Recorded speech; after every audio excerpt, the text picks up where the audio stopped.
pala naking. Yan ang kulay niya, like blondie brown.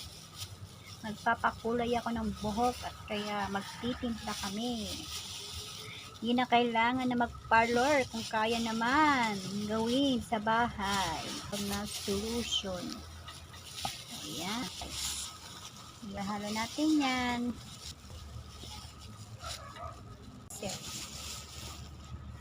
Parang siyang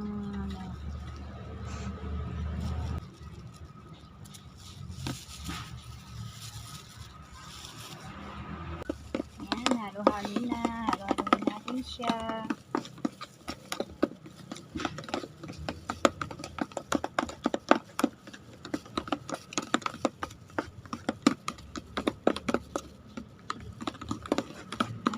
Halo na siya, na-mix na siya, saka natin ipapahid sa buhok.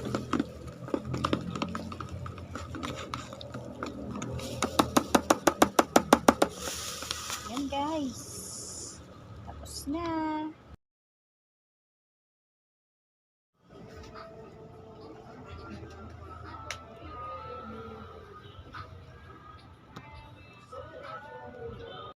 Yan, nakasolopi na siya. Hindi ko napipin na. Mamaya titingnan natin ang resulta. Ganda na ang kulay niya. Final kulay.